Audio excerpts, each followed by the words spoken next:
UP के फतेहपुर जिले के कलेक्ट्रेट में आज दलित ओबीसी माइनॉरिटी एवं आदिवासी संगठनों का परिसंघ के लोगों ने डीएम के माध्यम से 5 सूत्रीय मांगों का ज्ञापन राष्ट्रपति को भेजकर मकबरे में तोड़फोड़ करने वाले दोषियों के खिलाफ 3 सदस्यीय रिटायर्ड जज की कमेटी के माध्यम से जांच करवाकर राष्ट्रीय संपत्ति को क्षतिग्रस्त करने वाले दोषियों को कड़ी से कड़ी सजा दिए जाने की मांग की है। वहीं अधिवक्ताओं ने बीजेपी जिलाध्यक्ष मुखलाल पाल के खिलाफ मुकदमा दर्ज करने की मांग की है। कहा कि भीड़ एकत्र करने और उकसाने वालों के खिलाफ मुकदमा नहीं दर्ज किया गया, दोषियों पर कड़ी से कड़ी कार्रवाई की मांग की है जिससे आपसी सौहार्द न बिगड़ पाए।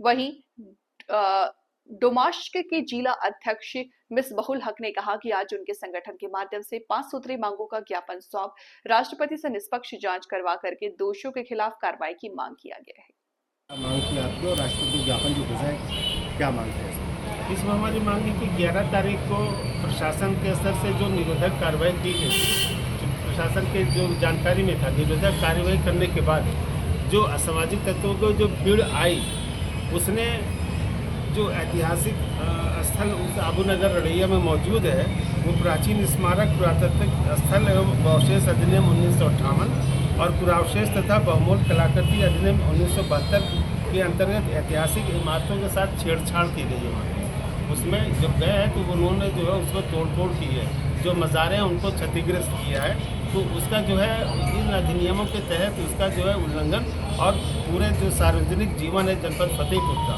उसका जो शांति और सद्भाव का जो एक था वो, और उसके अलावा ये जो घटना है कि कानून के बाद भी जो इमारतें संरक्षित की गई हैं वहाँ पर, और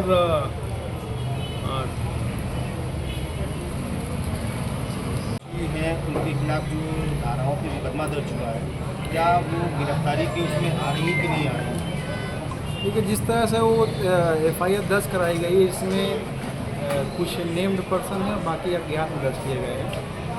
उसमें स्थिति ये है कि जिन सेक्शंस में हैं वो बहुत उस तरीके से कारगर साबित नहीं हुए। उसमें तो हमें लगता है जिस तरह से राष्ट्रीय एक तरह का एक राष्ट्रीय धरोहर है, एएसआई भी उसमें, जैसे आर्कियोलॉजी सर्वे ऑफ इंडिया भी उसमें उनकी तरफ से भी एक घोषित है कि ये एक राष्ट्रीय तरीके की धरोहर है। तो उसमें हमें लगता है कि जैसे पुलिस को अगर कार्रवाई होना चाहिए तो मैं जैसे एनएसए के माध्यम से करते हैं तो थोड़ा सा ज़्यादा कार्रवाई ज़्यादा होती।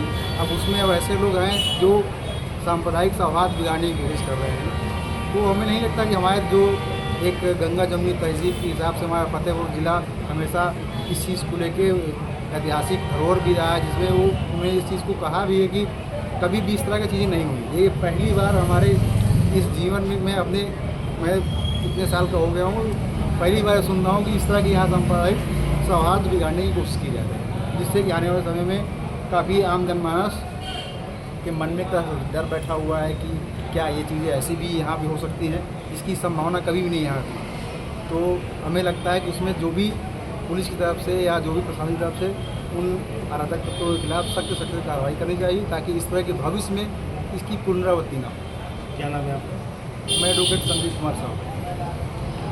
पुलिस के द्वारा लगातार कार्रवाई की जा रही है, किस तरीके से इसे देख रहे हैं? जो दोषियों की गिरफ्तारी अभी तक पुलिस ने नहीं की है, पुलिस का कहना है कि 7 साल से कम की धाराओं की वजह से उसमें उनकी गिरफ्तारी नहीं की जा सकती। देखिए, इसमें ये है कि जो प्रशासन और शासन के लोग हैं, इसमें मतलब एक पार्टी है, पार्टी के लोग हैं, और मैं उनका नाम तो खैर नहीं लेना चाहूँगा, लेकिन वो उनके सहयोगी दलों के साथ और संगठन के लोग वहाँ पे जाके उन्होंने तोड़फोड़ की। और ऐसा नहीं है कि किसी दूसरे मज़हब को हम अपमानित करके और ऐसा माहौल, जो सौहार्दपूर्ण माहौल है, उसको ख़राब करके हम अपने धर्म को या वो अपने धर्म को ऊंचा साबित करें, ये बहुत ही निंदनीय है। मैं इसकी निंदा करता हूँ अपने संगठन के माध्यम से। जैसा कि आप देख रहे हैं कि जिला प्रशासन का ये कहना है कि जो बयानबाजी करना और जिस तरीके के भाषण देना, इसमें कोई भी ऑफेंस नहीं बना, और जो वहाँ पे मकबरे में पहुँच करके तोड़फोड़ किया उन लोगों के खिलाफ ऑफेंस बना। इसमें क्या है, जो बयानबाजी देने वाला व्यक्ति कभी दोषी नहीं हो सकता? नहीं, दोषी हो सकता है, क्यों नहीं दोषी होगा? क्योंकि वो ऐसा माहौल ख़राब कर रहा है, दोषी तो है ही है ना। तो उसके खिलाफ भी मुकदमा दर्ज होना चाहिए। मुकदमा दर्ज होना चाहिए, और ये असंवैधानिक है और उसके खिलाफ सख्त से सख्त कानूनी कड़ी कार्रवाई होनी चाहिए। तो भाजपा जिला अध्यक्ष का नाम बार बार आ रहा है कि जी। उन्होंने यहाँ पे लोगों से अपील की हाँ। कि वहाँ पे बड़ी संख्या पे लोग पहुँचे। जी तो ऐसे लोगों के खिलाफ मुकदमा दर्ज की मांग कर रहे हैं आप लोग? जी, हमारी मांग है कि उनके ऊपर सख्त से सख्त कार्रवाई होनी चाहिए। क्या नाम है आपका? मेरा नाम अविनाश राव एडवोकेट है। चाहे को सभी लोग जो है उससे आहत हैं।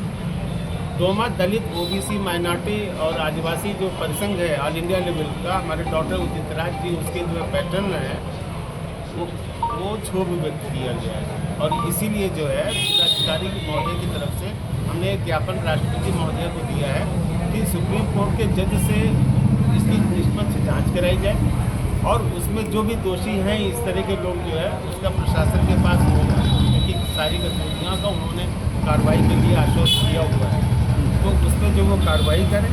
तीसरा, मकबरे और उससे जुड़े जो भी जो संपूर्ण सम्मति में अतिक्रमण किया गया उसको मुक्त कराया जाए और उक्त स्थल को धार्मिक सद्भाव भाईचारे के लिए उसको सार्वजनिक एक पार्क वो स्थापित किया जाए और वहाँ पे पुनः उसको प्रतिष्ठित क्षेत्र घोषित कर दिया जाए, जिससे कोई सामाजिक और कोई धार्मिक आयोजन वहाँ पर न हो। फिर जिला प्रशासन के द्वारा वहाँ पे जैसे मकबरे के अंदर बैरिकेडिंग करा दी गई है और वहाँ से जो उसको जो ब्लॉकिंग हुआ था उसको सुधार करवा दिया गया। उसके बाद भी जिस तरीके से अभी जो दोषी हैं उनकी गिरफ्तारी नहीं हो रही, क्या मांग है? और तो प्रशासन इसको जो है जो भी कार्रवाई है उसको त्वरित करे, जिससे कि जो एक जनमानस में एक शांति के लिए जो है वो मैसेज जा रहा है उस पर एक विश्वास बने। चूँकि अभी तक गिरफ्तारी नहीं हुई है, इसलिए लोगों में एक ये भावना हो रही है कि चूँकि सत्ता दल से लोग जुड़े हुए हैं, कहीं ऐसा तो नहीं है कि उनको जो है किसी इनडायरेक्ट में जो है उसको शरण दी जा रही हो। तो ये नहीं चाहते हैं कि प्रशासन के ऊपर ऐसा कुछ लगे, उसको निष्पक्ष रूप से कार्रवाई करनी चाहिए।